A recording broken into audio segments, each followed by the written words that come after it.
Okay आज हम start कर रहे हैं एग्जाम्पल नंबर 3। एग्जाम्पल नंबर 3 के पूछने के बहुत ही कम चांसेस है क्योंकि वो थ्योरेटिकल एग्जाम्पल है। एग्जाम्पल है ही नहीं, थ्योरेटिकल मतलब हम किसी को एक्सप्लेन कर रहे हैं ऐसा ऐसा करना है।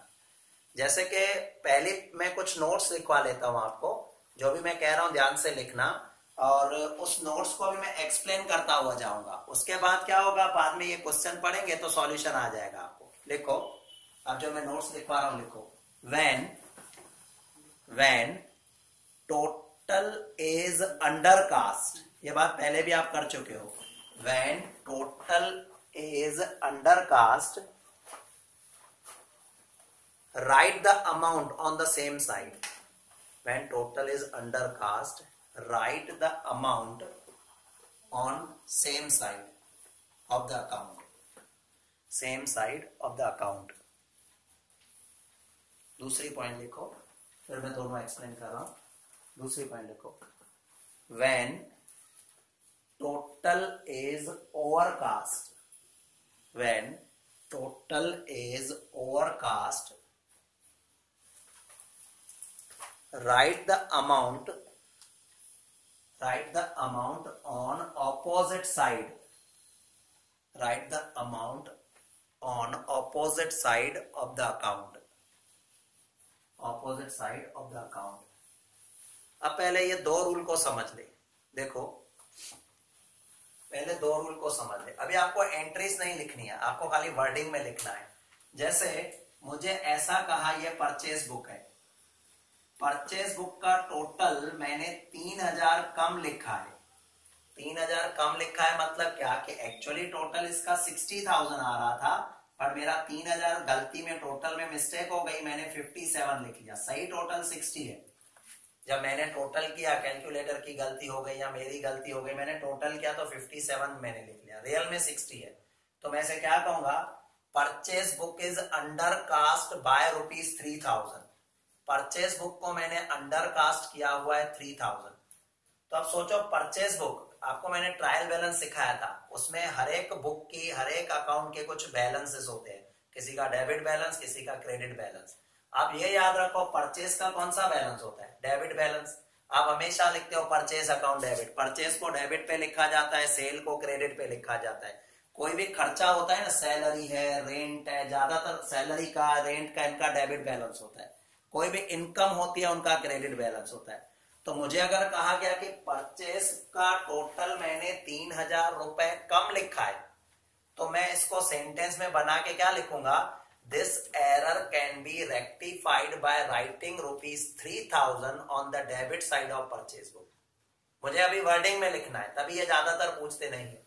फिर भी एक मैं समझा देता हूं। मैं क्या लिखूंगा, आपको लिखा है total of purchase book is under cast by ₹3000, तो मैं इसको क्या लिखूंगा, this error can be rectified by writing ₹3000 on debit side of purchase book. Debit side खास लिखना है क्योंकि अंडर कास्ट हुआ है। अब मान लो, चलो इसमें ऐसा लिखा, total of purchase book is overcast bye ₹3000। Total of purchase book is overcast ₹3000। अब ओवरकास्ट हो गया है 3000, तो हम क्या लिखेंगे, this error can be rectified by writing ₹3000 on credit side of purchase book. Purchase book के क्रेडिट साइड पे 3000 लिखो, आपका बैलेंस क्लियर हो जाएगा। तो ओवरकास्ट मतलब सेम साइड, अंडरकास्ट का मतलब होता है, सॉरी, ओवरकास्ट हुआ तो ऑपोजिट साइड, अंडरकास्ट हो जाएगा तो सेम साइड आ जाएगा। क्लियर हुआ। अब हमारे पास यहाँ पर ऐसे तो रूल का ये पेज छोड़ दो, ये नीचे नेक्स्ट पेज से हम थर्ड नंबर सम शुरू करते हैं। जैसे जैसे ट्रांजेक्शन आते जाएंगे, मैं रूल्स पहले लिखवाता जाऊंगा, ट्रांजेक्शन फिर करते जाएंगे। तो पहला ट्रांजेक्शन जो आपका बुक में है ना, ओवरकास्ट या अंडरकास्ट का है, तो उसका मैंने रूल लिखवा लिया। ठीक है, ये पेज छोड़ देना, ये वाला जो है ना, ये पेज छोड़ देना। 5-6 रूल्स और भी आएंगे तो मैं लिखवा लूंगा, और या तो हिंट दे दूंगा क्या क्या करना है। नेक्स्ट पेज से हम शुरू कर लेते हैं, इलस्ट्रेशन नंबर 3। नेक्स्ट पेज से हम शुरू कर रहे हैं इलस्ट्रेशन नंबर 3। राइट, देखो अभी नेक्स्ट पहली मैं पॉइंट पढ़ रहा हूं। देखो क्या लिखा है, total of goods return book, total of goods return book is undercast bye 800। Total of goods return, goods होते हैं हमारे जैसे परचेस, गुड्स हमारे लिए परचेस और sales, but normally goods return हम मानते हैं परचेस रिटर्न को। गुड्स रिटर्न बुक जो है हमारे लिए परचेस रिटर्न है। तो यहां पर क्या लिखा है, वैसे तो क्लियर देंगे आपको, यहां पर लिखा हुआ है total of goods return book is under cast by 800। Total of goods return book, देखो पीछे भी दिखा है परचेस रिटर्न। तो सबसे पहले ये जान लो, गुड्स रिटर्न बुक मतलब purchase return, goods return book मतलब होता है परचेस रिटर्न। मुझे ये बताओ परचेस रिटर्न का कौन सा बैलेंस होता है? क्रेडिट, पक्का याद है ना? परचेस का डेबिट बैलेंस होता है, परचेस रिटर्न का क्रेडिट होता है, सेल का क्रेडिट होता है, सेल्स रिटर्न का डेबिट होता है। तो ये है परचेस रिटर्न। और हमने परचेस रिटर्न में 800 रुपीज क्या किया है, अंडर कास्ट किया है। अंडर कास्ट मैंने क्या कहा था? अंडर कास्ट का मतलब सेम साइड, सेम साइड मतलब इसकी कौन सी साइड होती है? Credit side. तो लिखो, इसके लिए मैं लिखवा रहा हूं, लिखो this error can be rectified, this error can be rectified by, अच्छी बात, अच्छी बात, this error can be rectified by writing ₹800, writing ₹800 on credit side, on credit side of purchase return book, credit side of purchase return book, credit side of purchase return book।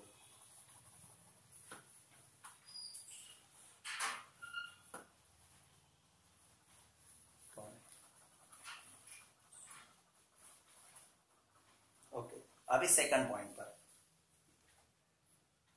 सुन लो। कितनी बार ऐसा होता है, हमें अगर पैसे मिलते हैं या हमें जहां पोस्टिंग करनी है, बात अभी पोस्टिंग की आ रही है, लेजर पोस्टिंग। सपोज एग्जांपल ले लो, मुझे किसी ने पैसे दिए, राम ने मुझे पैसे दिए, तो मैं उसकी एंट्री क्या लिखूंगा? Cash account debit to Ram account, cash account debit to Ram account 5000, right.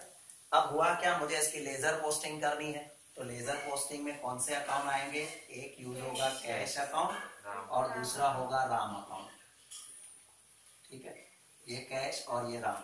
अब इसकी एंट्री क्या आएगी? कैश अकाउंट डेबिट, तो कैश के डेबिट पे लिखा जाएगा टू राम अकाउंट, अमाउंट हो जाएगा 5000, राइट। और राम के क्रेडिट में लिखना है 5000, राम के क्रेडिट में लिखना है 5000, बट मैंने गलती से क्या किया, राम के भी डेबिट में लिख लिया टू कैश 5000। लिखना कौन सी साइड था? क्रेडिट। आपने क्या लिख लिया? डेबिट पे लिख लिया है 5000। तो अगर सोचो, अकाउंट सही है, अकाउंट गलत नहीं है, राम के अकाउंट के जगह पे राम के अकाउंट में ही लिखा है, साइड गलत हो गई। तो अगर आप गलत साइड में लिख रहे हो, गलत साइड में अगर आपको लिख रहे हो, आपको लिखना कौन सी साइड था? Credit side. आपने लिखा कौन सा है? Debit side. तो इस एरर को कैसे हटा सकते हैं? हमें क्या करना है, यहां पर क्रेडिट में 5 होने चाहिए, मैंने तो डेबिट में 5 डाल दिए। अभी मैं क्या करूं, क्रेडिट में 10,000 डाल दूं। अगर क्रेडिट में 10,000 डाल देता हूं तो अपने आप ये बैलेंस कितना दिखाई देगा? क्रेडिट का 5,000 दिखाई देगा। तो इसका रूल क्या होता है कि अगर हमने सही अकाउंट में गलत साइड पे पोस्टिंग की है, सही अकाउंट में गलत साइड पे पोस्टिंग की है, सही अकाउंट में गलत साइड पोस्टिंग की है, तो ऑपोजिट साइड, मतलब मुझे करनी थी क्रेडिट, मैंने क्या किया? डेबिट किया। अब डेबिट का ऑपोजिट साइड क्या हो जाएगा? या सही साइड, जो सही साइड थी वहां डबल अमाउंट रख दो। तो उसको मैं रूल लिखवा रहा हूं, लिखो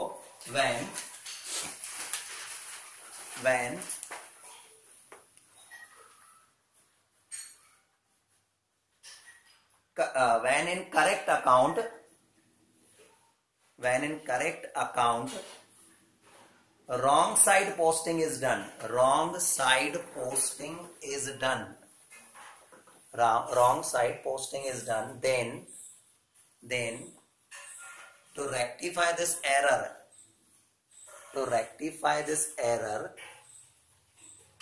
write double amount on correct side, write double amount on correct side। तेरा ना सीरियस है,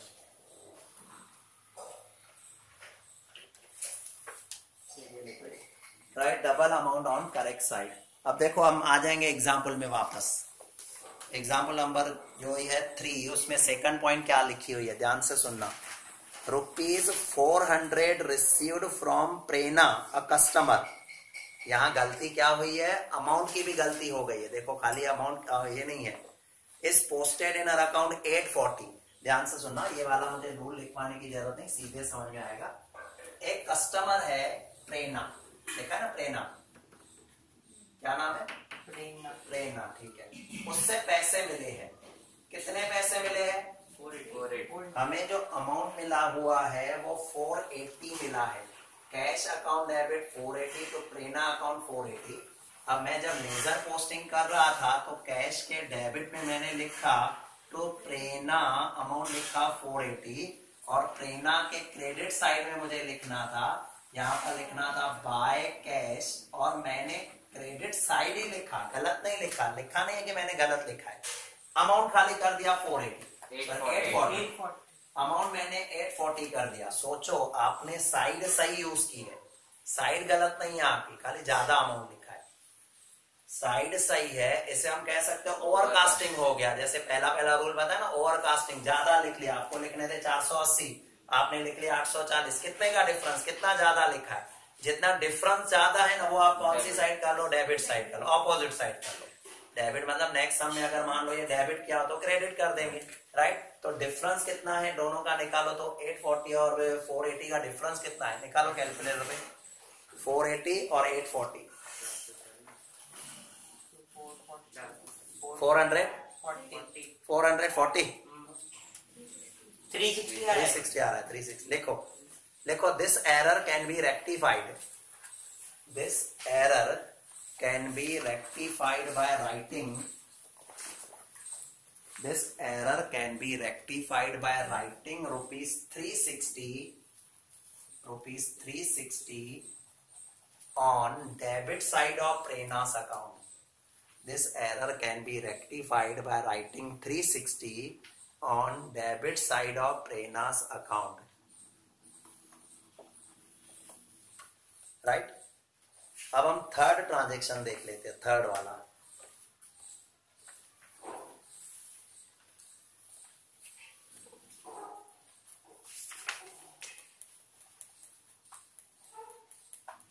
ओके, सुनो अब क्या होता है, ध्यान से सुनना। कितनी बार हम क्या करते हैं, लेजर पोस्टिंग करते हैं।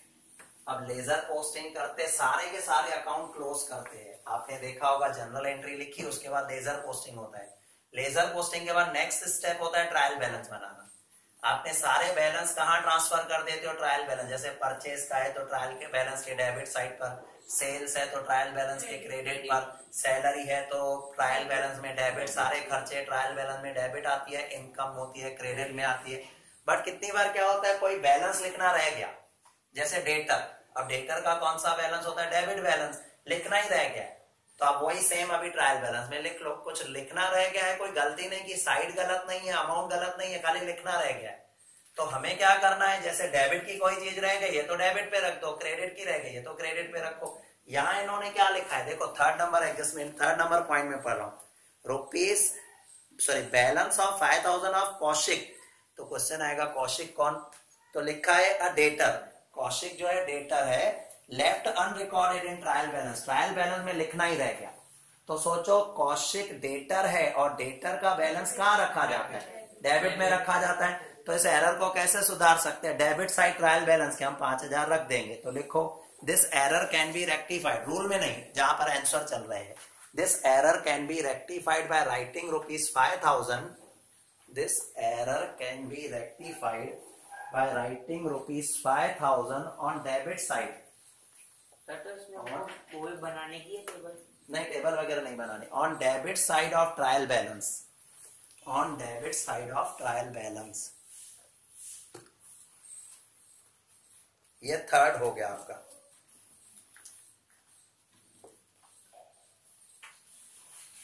देखो जो फोर्थ मैंने है ना, उसका रूल आपको पहले ही लिखवा लिया है।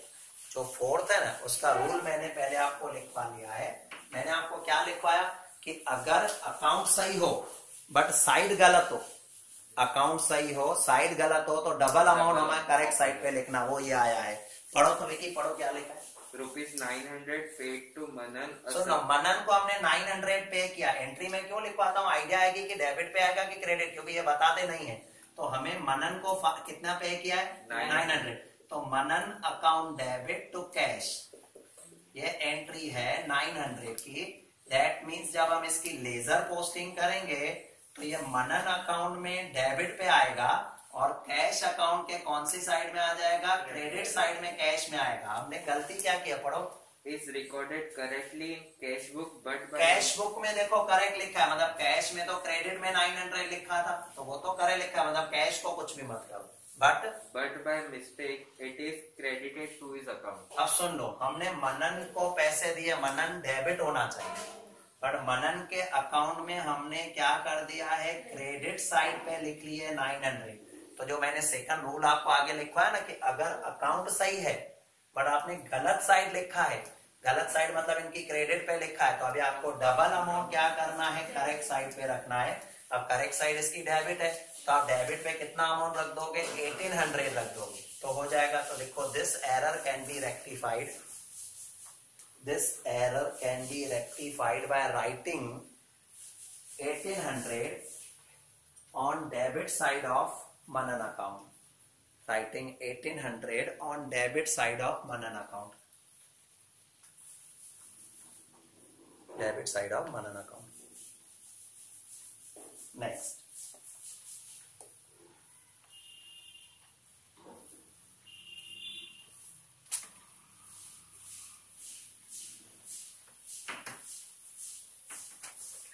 नेक्स्ट अब बोर्ड पे देखो। अब कितनी बार क्या होता है, कोई खर्चा या कोई इनकम दो बार लिख लेते हैं। जैसे कि मान लो यहां पर मैंने सैलरी पे की है, salary account debit to cash account 5000, मान लो ये है सैलरी टू, मैंने इमेजिनरी नंबर लिया समझाने के लिए। अब आप क्या करोगे, सैलरी अकाउंट के डेबिट साइड पर लिखोगे टू कैश 5000 और कैश अकाउंट के क्रेडिट में दिखाओगे। कैश में कोई भी गलती नहीं है, कैश जाने दो, सही है। हमने क्या किया, एक बार एंट्री लिखी, थोड़ी देर के बाद भूल गया, वापस लिख लिया टू कैश।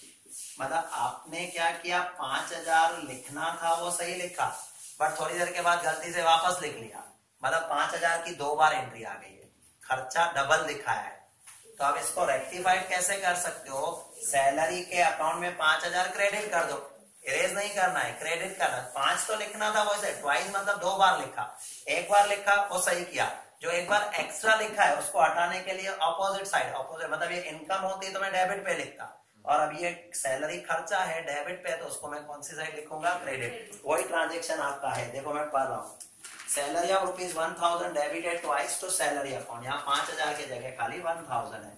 1000 हमने क्या किया है, दो बार लिख लिया है, सैलरी अकाउंट में दो बार लिखा है। अब सोचो दो बार में से एक बार तो लिखना ही था, वो सही है, ऐसा नहीं कहा कि सैलरी में गलत साइड लिखा है, लिखा भी सही साइड है, बट एक के जगह दो बार लिखा है। तो हम इसको करेक्ट कैसे कर सकते हैं, एक बार क्रेडिट कर दे तो अपने आप बैलेंस बन जाएगा।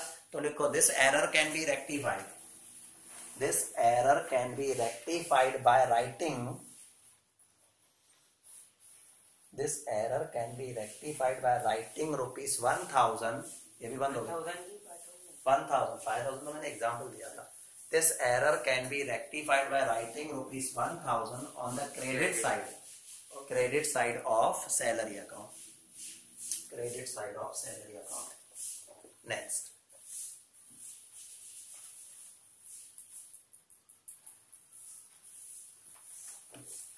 अब देखो नेक्स्ट, आपको जब ट्रायल बैलेंस बना रहे थे तो मैंने कुछ अकाउंट्स का बैलेंस सिखाया था। जैसे ऐसा कहा था, परचेज डेबिट होता है, सेल्स क्रेडिट होता है, सैलरी डेबिट होता है, रेंट रिसीव्ड हो तो क्रेडिट होता है, रेंट पेड हो तो डेबिट होता है, कैपिटल क्रेडिट होती है, ड्राइंग क्या होती है, डेबिट, ड्राइंग क्या होती है, डेबिट। अब ये यहाँ पर सारे अकाउंट्स आपने सही लिखे, सारे अकाउंट सब कुछ सही चल रहा था। आपने क्या किया, ड्राइंग को लेके गए थे ट्रायल बैलेंस में, और ड्राइंग को ट्रायल बैलेंस में डेबिट पे लिखना था, आपने गलती से क्रेडिट में लिख लिया है। मतलब देखो रॉन्ग साइड लिखा, आपने क्या लिखा, रॉन्ग साइड। सुनना ध्यान से, मुझे लिखना था 5000 यहाँ पर, मैंने 5000 क्रेडिट में लिखा, तो मैंने आपको लिखवाया है कि अगर रॉन्ग साइड लिखा गया हो तो डबल अमाउंट करेक्ट साइड लिख लो।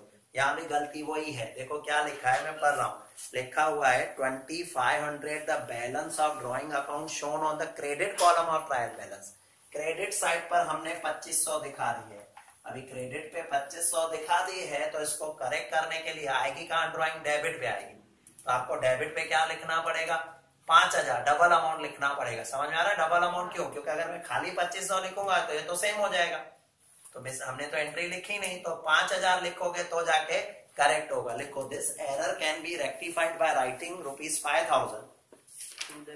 This error can be rectified by writing ₹5000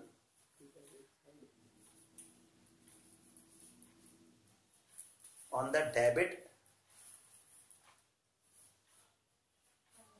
एक मिनट,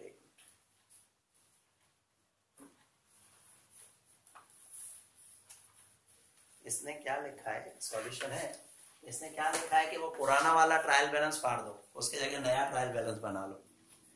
चलेगा, हम 5000 लिखेंगे, गलत नहीं, पर पीछे सॉल्यूशन में ऐसा लिखा है this error can be rectified by writing ₹2500 on debit side of trial balance and revise trial balance should be prepared. तो हम 5000 लिखे, उसके जगह ये वाली सेंटेंस, क्योंकि ट्रायल बैलेंस फिर से बनाना पॉसिबल है, सारे अकाउंट्स फिर से बनाना पॉसिबल नहीं है, तो ये सेंटेंस सिर्फ ट्रायल बैलेंस के लिए चलेगी। कौन सी सेंटेंस, कि आप डबल साइड डबल मत लिखो, आपने 2500 लिखा ही नहीं, मतलब गलत साइड लिखा है, तो पूरा ट्रायल बैलेंस पुराना वाला कैंसिल करके उसके जगह नया बना लो। तो यहाँ पर ये भी लिखा जा सकता है, और आपको यही लिखना पड़ेगा, क्योंकि स्कूल में वैसे तो 5000 आप डेबिट पे लिखो तो टैली होगा, कोई प्रॉब्लम नहीं, बट स्कूल में बुक की लैंग्वेज ही चलाएंगे, तो लिखो, मैं करेक्शन करवाता हूं आपको। ऐसा लिखना, this error can be rectified by writing ₹2500 on debit side of trial balance by preparing revised trial balance। मतलब ये कह रहा है कि हमें revised trial balance बना के हमें क्या करना चाहिए, उसको करेक्ट करना चाहिए। कोई अकाउंट की गलती होती तो कोई अकाउंट फिर से नहीं बनता है, बट ट्रायल बैलेंस फिर से बनाया जा सकता है, राइट। तो ये हमारी कौन सी पॉइंट हो गई, 5th पॉइंट आपकी हो गई, 6th हो गई, सॉरी 7th पे आ जाओ। और सुन लो, ये जो नेक्स्ट पॉइंट है ना 7th, वो भी इजी है। उसमें क्या हुआ है कि हमने पोस्टिंग ही नहीं की है। 7th पढ़ो, देखो क्या लिखा हुआ है, मैं पढ़ रहा हूँ 7th। ऐसा लिखा हुआ है, wages paid 3000 are recorded correctly in cash book. Wages हमने 3000 पे की, तो उसकी एंट्री क्या आनी चाहिए, wages account debit to cash. Cash book में सही लिखा, बट हमने not posted to wages account में लिखा ही नहीं है। तो सोचो, आप जब एंट्री लिखते हैं तो वेजेस अकाउंट डेबिट टू क्या लिखते हो, कैश लिखते हो, कैश में सही गया है, बाकी वेजेस में लिखा ही नहीं। तो वेजेस अकाउंट के कौन से साइड में आना चाहिए, डेबिट पे, डेबिट पे आना चाहिए टू कैश। अमाउंट कितना है, 3000, आपने ये लिखा ही नहीं है, तो आप क्या करोगे, वेजेस अकाउंट के डेबिट साइड पे 3000 लिख लोगे। लिखो, this error can be rectified by writing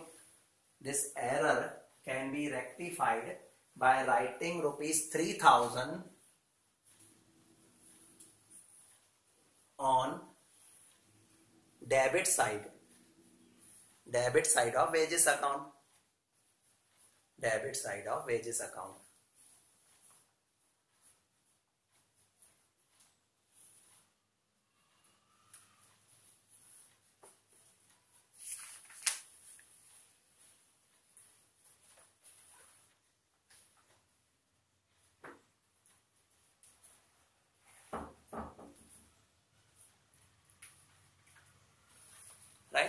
अब जो नेक्स्ट है ना, वो कौन सा है, थोड़ी देर पहले जो मैंने समझाया था उसके जैसा है, ट्रायल बैलेंस जैसा है, बट उसका मैंने सॉल्यूशन पीछे देखा ना, उसने दो ऑप्शन दिए हैं कि नया ट्रायल बैलेंस बनाओ तो भी ठीक, पुराने वाले में करेक्शन करो तो भी ठीक। पढ़ो, मैं बताता हूँ कैसे, वो क्या कह रहा है, आप क्या कर सकते हो, पढ़ो। Debit balance of rent account है ₹850। सुन लो, debit balance of rent account मतलब रेंट अकाउंट जो था उसका डेबिट बैलेंस था 850, हाँ, is written as credit balance of 540 in trial balance। अब हमने उसको क्या कर दिया है, क्रेडिट साइड पर दिखा दिया है बाय रेंट या रेंट अकाउंट। हमने क्रेडिट साइड पर 540, तो मैंने थोड़ी देर पहले कहा था अगर ट्रायल बैलेंस में मिस्टेक हो तो या तो रिवाइज ट्रायल बैलेंस बना दो। इसने पीछे वो ऑप्शन भी लिखा है, बट एक दूसरा ऑप्शन भी लिखा है जो हम पहले सोच रहे थे। याद है मैंने कहा था 2500 रॉन्ग साइड लिखा है तो 5000 ले लो, बट यहाँ पर एक मिस्टेक क्या हुई है, अमाउंट भी अलग है। खाली सीधे अमाउंट 850 होता तो मैं डबल लिखवा देता सीधे। यहाँ कितना ज्यादा मतलब आपको डेबिट पे कितना लिखना है 850, चलो ये 850 डेबिट पे लिखो, बट जो रॉन्ग क्रेडिट पे लिखा है उसको भी तो डेबिट करना पड़ेगा। मतलब टोटल कितना डेबिट मुझे करना पड़ेगा, 8 और 5 1390। मैं इसको लिखना हो तो मैं क्या लिख सकता हूँ, this error can be rectified by writing 1390 on the debit side of trial balance. ये लिख सकता हूँ, पीछे भी ऐसा लिखा है और करके भी दिया है। Now this error can be rectified by writing rupees 850 on debit side of trial balance by preparing revised trial balance। मतलब पुराना वाला पूरा छोड़ दो और नए वाला बनाओ, उसमें डेबिट साइड पे 850 लिखो। तो बेटर मेरे ख्याल से जो आप सीख रहे हो ना, ये वाला आपको ध्यान जल्दी आएगा। इसमें क्या करना है, जो गलत लिखा है उसको रिवाइज करना है। मतलब हमें लिखना कौन सी साइड था, डेबिट, तो डेबिट पे 850 लिखो, और जो गलती से आपने 540 क्रेडिट किया उसको भी डेबिट करो, तो टोटल हो जाएगा 1390। तो लिखो आप ऐसे, this error can be rectified by, this error can be rectified by writing, this error can be rectified by writing 1390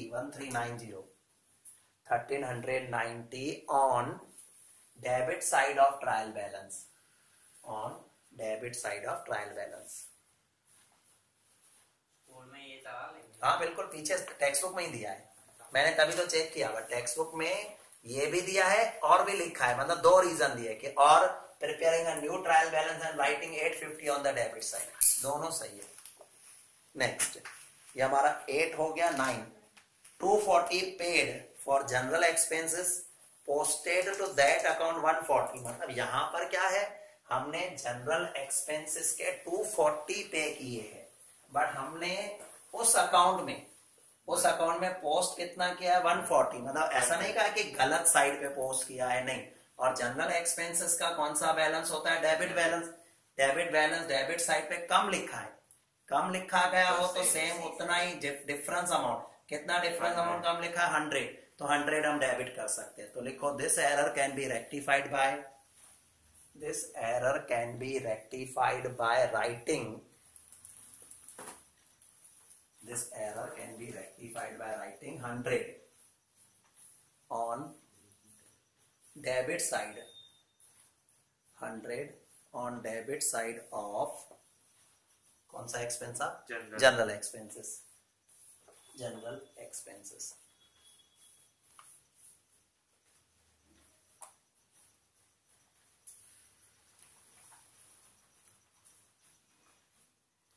next, अब देखो नेक्स्ट क्या लिखा है, opening balance of cash account. तो सोचो कैश का कौन सा बैलेंस होता है, डेबिट की क्रेडिट? कैश का कौन सा, कैश हमेशा डेबिट होता है। आप देखोगे ना, कैश बुक बनाते थे जो मैं आपको कहता था, हमेशा कैश डेबिट ही होता है। उसका रीजन है, आपके पास पैसे होंगे तो ही खर्च करोगे, तो जितना है उससे ज्यादा तो खर्चा हो नहीं सकता। मतलब कैश का यहाँ तो जीरो बैलेंस होगा कि मेरे पास 1000 है, 1000 ही खर्च हो गए। यहाँ 1000 आए, उसमें से 800 खर्च हुए तो 200 पड़े हैं, मतलब वो हमारी एसेट है। तो कैश हमेशा डेबिट बैलेंस होता है। बैंक डेबिट भी हो सकता है, क्रेडिट भी हो सकता है, क्योंकि बैंक में हो सकता है हमारे पैसे पड़े हो, या कभी ओवरड्राफ्ट फैसिलिटी मिलती है तो हमने बैंक से उधार भी लिया हो, तो डेबिट क्रेडिट बैंक में दोनों पॉसिबल है। Cash is always debit. अब हमें क्या लिखा है, देखो, opening balance of cash book 1500, मतलब ट्रायल बैलेंस में ट्रांसफर कर रहे थे। ओपनिंग बैलेंस, ट्रायल बैलेंस नाम नहीं दिया है कैश बुक में, तो कैश बुक में ट्रांसफर कर रहे थे ओपनिंग बैलेंस। आपको याद है कैश बुक बनाते तो पहले ऊपर आता है ओपनिंग बैलेंस। अब वो था 1500, बट गलती से हमने लिख लिया है 1050, कम लिखा है, साइड गलत नहीं लिखी है, साइड सही है। आपको लिखना था 1500, आपने लिखा 1050, तो बाकी 450 और भी डेबिट कर दो। तो लिखो, this error can be rectified by, this error can be rectified by writing 450 on debit side of 450 on debit side of cash book।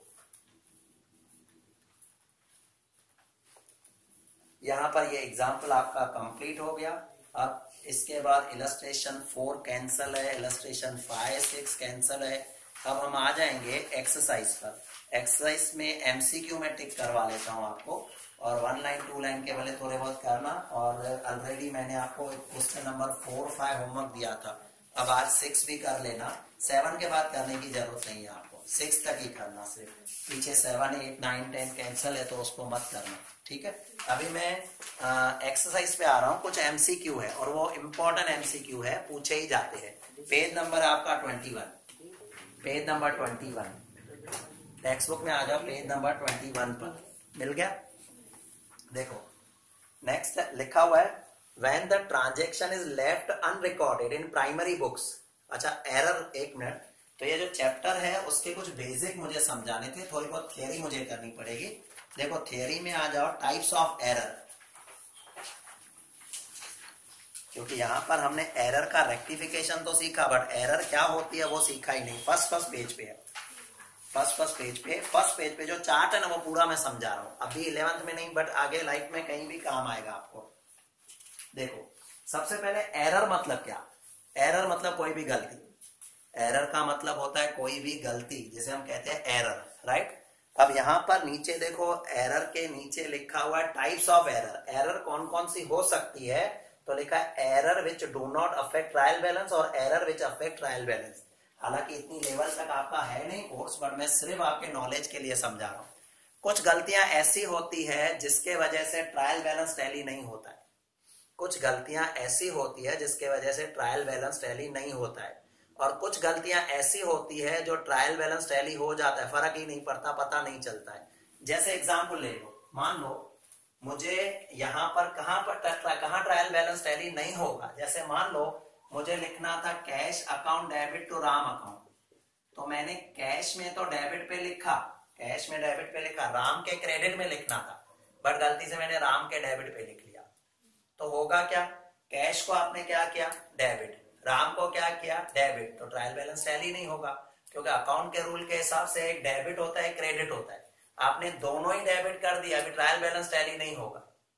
But कुछ गलतियां ऐसी होती है जिनके वजह से ट्रायल बैलेंस टैली हो जाता है, पता ही नहीं चलता। जैसे मान लो आपको लिखना था cash account debit to Ram account, आपने क्या किया? कैश अकाउंट डेबिट सही किया, और राम के अकाउंट में लिखने था क्रेडिट साइड में, राम के क्रेडिट में लिखना था, आपने गलती से राम के जगह श्याम के क्रेडिट में लिख लिया। अब एक डेबिट लिख चुके हो, दूसरा करना था क्रेडिट, आपने क्या किया? आपने भी क्रेडिट ही किया है, बट कहां पर क्रेडिट कर दिया? राम के जगह श्याम पे कर दिया, तो फर्क थोड़ी पड़ेगा। नो डाउट इंडिविजुअली फर्क पड़ेगा, पार्टीज को फर्क पड़ेगा, आपके बैलेंस शीट में कोई फर्क नहीं पड़ेगा, राइट। तो कुछ गलतियां ऐसी होती है जिनके वजह से ट्रायल बैलेंस पर अफेक्ट पड़ता है, कुछ गलतियां ऐसी होती है जिनके वजह से ट्रायल बैलेंस पे फर्क नहीं पड़ता है। उनके बारे में सीखेंगे और एक एक दो मैं एग्जाम्पल भी दूंगा, तो चैप्टर बहुत ही अच्छी तरह से क्लियर होगा। सबसे पहले देखो error which do not affect the trial balance, उनमें पहला एरर ऑफ ओमिशन। अब एरर ऑफ ओमिशन क्या होता है मैं समझाऊं। ओमिशन मतलब होता है रह जाना, ओमिशन का मतलब होता है रह जाना। सपोज मुझे किसी ने 10,000 रुपए दिए, राम ने 10,000 दिए, राम ने मुझे 10,000 दिए, तो मैंने एंट्री लिखनी थी cash account debit to Ram account 10,000। अब ये एंट्री लिखी है, बट मैंने पूरे का पूरा ट्रांजेक्शन ही लिखना भूल गया, एंट्रीज पोस्टिंग की नहीं या एंट्री नहीं लिखी। तो सोचो 10,000 डेबिट भी नहीं हुए, 10,000 क्रेडिट भी नहीं हुए, ट्रायल बैलेंस पे फर्क ही नहीं पड़ेगा, बट गलती तो है। इस गलती को कहा जाता है एरर ऑफ ओमिशन। ओमिशन मतलब पूरा ओमिट कर दिया, पूरे का पूरा ट्रांजेक्शन। अब पूरा ट्रांजेक्शन ओमिट कर दिया तो ट्रायल बैलेंस पे फर्क नहीं पड़ेगा, आधा ट्रांजेक्शन ओमिट किया, आधा लिखा तो फर्क पड़ेगा, राइट। तो ये कौन सा हो गया? Error of omission of full transaction. अगर पूरा ट्रांजेक्शन ओमिट कर दिया ना तो फर्क पड़ेगा। दूसरा आता है एरर ऑफ प्रिंसिपल। फर्क नहीं पड़ेगा ना किसमें? पूरा ट्रांजेक्शन ओमिट कर दिया तो नहीं पड़ेगा, आधा कर दिया तो पड़ेगा। अब देखो एरर ऑफ प्रिंसिपल, 4 साल 5 साल पहले मैं विद्या मंदिर में पढ़ाता था, ये क्वेश्चन मैंने पूछा था, what is error of principle? तो स्टूडेंट ने आंसर दिया, the error which is committed by principle is known as error of principle, right. Error of principle मतलब क्या? जो प्रिंसिपल एरर करता है उसे हम एरर ऑफ प्रिंसिपल कहते हैं, ये नहीं। Principle error of principle account में मतलब क्या है? देखो अकाउंट्स में कुछ प्रिंसिपल्स बनाए गए हैं, कुछ प्रिंसिपल्स बनाए गए, कुछ रूल्स बनाए गए। जैसे फॉर एग्जांपल ले लो, एक मैंने प्रिंसिपल अभी तक आपको सिखाया है कि हम जब कोई एसेट परचेस करते हैं और एसेट परचेस करते समय जो भी खर्चा होता है वो उस एसेट में लिखना चाहिए। पहला ट्रांजेक्शन हमारा आया था, मान लो मैंने एसी परचेस की 38,000, उसको इंस्टॉल करवाया, 2,000 खर्चा हुआ, तो मैं ऐसा काउंट करूंगा मेरी एसी 40,000 की पड़ी। 2,000 को मैं वेजेस नहीं लिखूंगा, 2,000 लेबर में नहीं लिखूंगा। तो ये प्रिंसिपल बना हुआ है। बट यहां पर हमने मिस्टेक क्या की, हमने एसी में 38 लिखे और वेजेस में 2,000 लिख लिए। तो एंट्री तो 40,000 की हुई, खर्चे में कोई गलती नहीं की। हुआ क्या, एसी में 38,000, एसी हमारी एसेट है, कौन सी साइड आएगी, डेबिट साइड। वेजेस हमारा खर्चा है, कौन सी साइड आएगा, डेबिट साइड। बैलेंस शीट तो टैली होगी, ट्रायल बैलेंस टैली हो जाएगा। क्योंकि आपने डेबिट लिखना था, डेबिट ही लिखा है, बट जो अकाउंट का जो बाइफरकेशन करना था वो गलत कर दिया आपने। आपको ये खर्चा एसी में ऐड करके उसको 40,000 दिखाना था, आपने 38 और 2 अलग अलग किया। That is called error of principle. कुछ प्रिंसिपल्स बनाए गए हैं, जो हमारा पार्ट 2 का 4th या 5th चैप्टर या कुछ पीछे एक चैप्टर है जिसमें प्रिंसिपल्स दिखाए गए हैं। हमें अकाउंट में उन प्रिंसिपल्स को फॉलो करते हुए, रूल्स एंड रेगुलेशन को फॉलो करते हुए एंट्रीज लिखनी होती है। और वो प्रिंसिपल रियल में प्रैक्टिकल ही है। जैसे मैंने आपको समझा, एसी 38 की थी, 2,000 एसी का ही खर्चा किया, तो वो वेजेस में थोड़ी लिखेंगे, वो तो उसका ही पार्ट है। आप घर परचेस करते हो, दुकान परचेस करते हो 10 लाख का, दस्तावेज का खर्चा आता है 1 लाख का, 11 लाख, तो आप कहोगे मुझे दुकान 11 लाख में पड़ी। ऐसा थोड़ी कहोगे मुझे दुकान 10 लाख में पड़ी, 1 लाख दस्तावेज का, वो भी उसका ही पार्ट है। कल अगर आप उसको 1 साल के बाद 13 लाख में बेच रहे हो, 11 लाख का 13, तो आप कहोगे 2 लाख का प्रॉफिट हुआ। ये नहीं कहोगे 10 में मैंने परचेस की 3 लाख का प्रॉफिट हुआ। तो 1 लाख खर्चा भी तो उसी से रिलेटेड था। That is also included in that asset. This is called error of principle. अब आपने ऐसी कोई गलती कर ली तो इसे एरर ऑफ प्रिंसिपल कहा जाएगा। बट बैलेंस शीट तो टैली होगी, ट्रायल बैलेंस टैली होगा, क्योंकि ये भी डेबिट है, ये भी डेबिट है। समझ में आ रहा है मैं क्या कह रहा हूं। Next, error of recording to wrong account, जो मैंने थोड़ी देर पहले बताया, राम के जगह शाम में लिख लिया। साइड गलत नहीं, साइड सही थी, मुझे क्रेडिट करना था राम को, मैंने क्रेडिट कर दिया शाम को, तो भी टैली तो हो जाएगा। बट गलती हुई है, याद रखो गलती हुई है, गलती हमें रेक्टिफाई करनी पड़ेगी। बट ये वो गलती है जिसका ट्रायल बैलेंस के टोटल पे कोई फर्क नहीं पड़ेगा। नेक्स्ट, इसके बाद है error committed at the time of recording in primary books. Error committed in recording in primary books. Primary books कौन सी होती है, जनरल एंट्री। पहले आपको मैंने क्या सिखाई थी, जनरल, वो प्राइमरी बुक्स है। उसके अलावा सब्सिडरी बुक्स, वो भी प्राइमरी बुक्स है।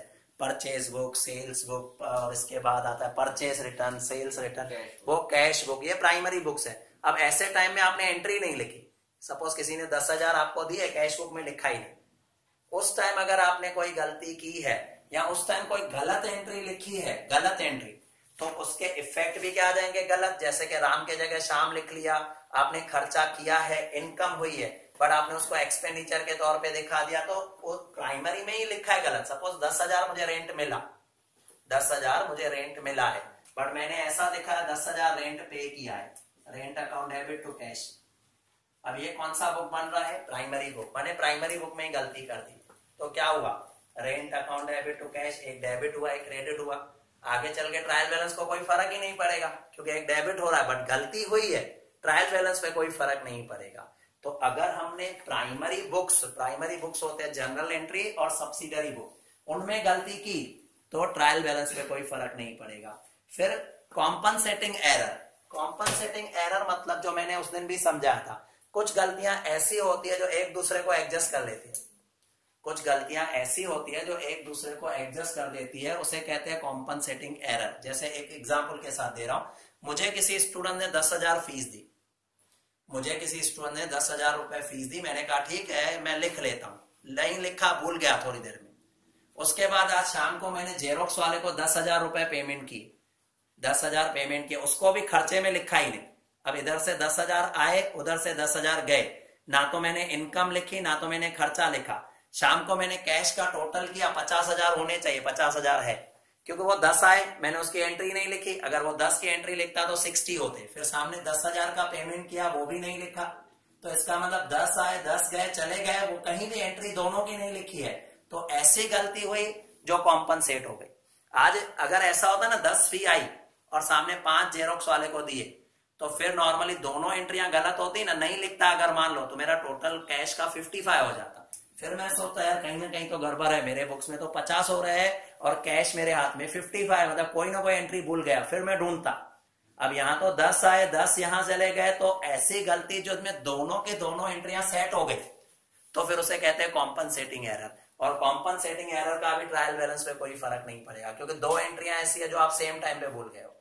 समझ में आ रहा है मैं क्या कह रहा हूं? उस दिन भी ऐसी एक आई थी, वेजेस के या कुछ फर्नीचर बेचा था, उसके इतने पैसे आए, सेम 100 रुपीज कम रिकॉर्ड किया और उधर 100 रुपीज ज्यादा रिकॉर्ड कर दिया, तो कॉम्पनसेटिंग एरर हो गई। नेक्स्ट पे आते हैं, उसके बाद error which affect the trial balance, मतलब ऐसी गलतियां जो ट्रायल बैलेंस पे असर करेगी और ट्रायल बैलेंस आपका टैली नहीं होगा। देखो कौन सी, error of regarding posting, posting में गलती की, बट पोस्टिंग में भी कौन सी गलती की वो याद रखना।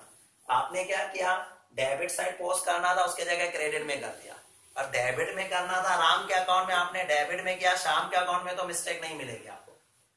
पोस्टिंग किसे मैं कहता हूं, पोस्टिंग रॉन्ग साइड कर दी ना अगर आपने, या की नहीं, ऐसा हुआ कि आपने एंट्री लिखी cash account debit to wages, sorry wages account debit to cash, आपने वेजेस में डेबिट के जगह क्रेडिट कर दिया तो टैली नहीं होगा। बट अगर वेजेस के जगह आपने किसी और अकाउंट में डेबिट में लिख लिया ना, तो ट्रायल बैलेंस टैली हो जाएगा फिर। तो यहां पर क्या लिखा है, पोस्टिंग की। दूसरा, error regarding balance of an account, अगर बैलेंस में आपने गलती की, तो जैसे बैलेंस 10,000 के जगह 5,000 ट्रांसफर कर दिया, 10 के जगह 8 ट्रांसफर कर दिया, तो भी आपका ट्रायल बैलेंस टैली नहीं होगा। Next, error in totalling subsidiary books, अगर टोटल करने में मिस्टेक की, जैसे टोटल 15,000 की परचेज है, 15 की जगह आपने 13 लिखा, अभी यहां तो 15 की जगह 13 और कैश में तो सीधे 15 ही गए हैं, तो दो जगह आपने डेबिट टोटल 15 किया है, कहीं ना कहीं क्रेडिट भी 15 हुआ होगा, आपने डेबिट का टोटल 15 की जगह 13 कर दिया और क्रेडिट का तो 15 ही है, तो फिर ट्रायल बैलेंस आपका टैली नहीं होगा। Error committed at the time of preparing trial balance, trial balance बनाते समय कहीं आपने गलती की, अगर जैसे डेबिट को क्रेडिट कर दिया या क्रेडिट को डेबिट किया, तो भी ट्रायल बैलेंस टैली नहीं होगा। अब इन चीजों को पीछे एक एक करके उन्होंने एक्सप्लेन किया है, जिसकी हमें जरूरत नहीं है, जो मैंने आपको समझा दिया। जैसे पहला एरर ऑफ ओमिशन है, हम क्या करेंगे एक्सरसाइज में उसको समझेंगे तो आपको ध्यान आ जाएगा किस तरह की है। एक्सरसाइज मैंने अभी अभी आपको बताया, पेज नंबर है आपका 21, देखो पेज नंबर 21 मैं पढ़ रहा हूं, देखो। When transaction is left unrecorded in primary books, पूरा लिखना ही भूल गए, तो उसे क्या कहा जाएगा, एरर ऑफ ओमिशन। पता चला एरर ऑफ ओमिशन क्यों है, लिखना भूल गए। Second number, an error arises because of non compliances of accounting principle, principle को आपने फॉलो नहीं किया है। नॉन कंप्लायंसेस का मतलब होता है नॉन फुलफिलमेंट, आपने प्रिंसिपल जो अकाउंट के प्रिंसिपल है उसको फॉलो नहीं किया। जैसे एसी का 38 और 240 लिखना था, बट आपने 38 अलग लिखा, 2 अलग लिखा, तो उसे क्या कहा जाएगा, error of principle. Next, an error arises because of debiting और crediting wrong account with correct amount, आपने डेबिटिंग और crediting wrong account with correct amount on the correct side is known as, एक minute, the error arises because of debiting और crediting wrong account है with correct amount on the correct side, error of recording to a wrong account, D आएगा, D. देखो इसमें तो सुन लो, compensating error नहीं है कि कोई दो गलतियां हुई है, उसके बाद ये प्रिंसिपल की भी एरर नहीं है, प्रिंसिपल की एरर हुई क्या, तो प्रिंसिपल थोड़ी इसमें आया है। नेक्स्ट, एरर ऑफ ओमिशन भी नहीं है, बट आपने क्या किया है, error of recording to wrong account, wrong account में रिकॉर्ड किया है, मतलब लिखना था राम के अकाउंट में, आपने श्याम के अकाउंट में लिखा, क्रेडिट साइड ही लिखा, बट गलत अकाउंट में लिखा है। Next, when the trial balance does not tally, it is temporary tally with the help of suspense account। कितनी बार क्या होता है याद होगा आपको, ट्रायल बैलेंस में भी मैंने करवाया था, एक अकाउंट टैली नहीं हो रहा था, तो मैंने कहा था एक काम करो फिलहाल सस्पेंस अकाउंट में डाल दो, फिर जब गलती मिलेगी ना तो उसको सुधार लेते हैं, तो उसे सस्पेंस अकाउंट में डाला जाता है। हो गया। उसके बाद आपका पूछा है error in personal account, error in asset, ये सब काम के नहीं रह रहे। आ गया ये चैप्टर, यहाँ पर आपका कंप्लीट हो गया। कुछ भी पूछना हो पूछ लो आपको। पेज नंबर 22 पे 5th MCQ है, वो एक बार लेते हैं। देखो क्या लिखा है, by opening account which of the following bring effect on profit and loss account by opening suspense account. जैसे ही सस्पेंस अकाउंट हम बनाते हैं, which of the following account bring effect on profit and loss account? error in personal account, error in asset, error in both personal and asset, error in goods account and nominal account. By opening suspense account, which of the following account brings effect on profit and loss account?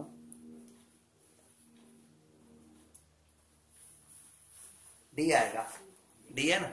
देखो उसका reason क्या है, अभी तक आपने ये chapter नहीं सीखा है, पीछे एक 5th चैप्टर आएगा final account. Actually final account जब हम सीखेंगे ना, उसमें एक अकाउंट बनेगा ट्रेडिंग अकाउंट, एक बनेगा प्रॉफिट एंड लॉस अकाउंट और एक बनेगी बैलेंस शीट। इन्होंने प्रॉफिट एंड लॉस का अभी क्वेश्चन पूछा है। तो प्रॉफिट एंड लॉस जो होता है ना, एक्चुअली जो पर्सनल अकाउंट होते हैं, आपको अकाउंट्स में मैंने शायद स्टार्ट में सिखाया था या ध्यान नहीं है मुझे, एक पर्सनल अकाउंट होते हैं, एक रियल अकाउंट होते हैं, एक नॉमिनल अकाउंट होते हैं। जो खर्चे होते हैं ना, खर्चे, इनकम, खर्चे, वो सब नॉमिनल अकाउंट में आते हैं। और प्रॉफिट एंड लॉस जब हम बनाना सीखेंगे, और प्रॉफिट एंड लॉस जब हम बनाना सीखेंगे तो जितनी भी इनकम है, खर्चे, सब नॉमिनल अकाउंट में आएंगे। और जितने पर्सनल अकाउंट है ना, पर्सनल अकाउंट मतलब डेटर, क्रेडिटर, रियल अकाउंट जो एसेट, सब बैलेंस शीट में जाती है। तो अगर कोई पूछे, अगर प्रॉफिट एंड लॉस देखना हो कि प्रॉफिट एंड लॉस का पता किससे चलेगा, तो वो पता चलता है नॉमिनल अकाउंट से। यहां वही क्वेश्चन पूछा है, opening suspense account, which of the following account is bring affect on profit and loss account? Profit and loss पे किस चीजों का असर पड़ता है? तो goods account and nominal account. Goods account मतलब परचेज एंड सेल का अकाउंट, और नॉमिनल मतलब खर्चों का अकाउंट का प्रॉफिट एंड लॉस पे असर पड़ता है। आ गया ध्यान में? ठीक है, ये चैप्टर आपका कंप्लीट हो गया। जो होमवर्क मैंने दिया था वो कर लेना। इसके बाद नेक्स्ट पीरियड में हमारा डेप्रीसिएशन अकाउंट स्टार्ट होगा, सेकंड चैप्टर। क्या क्या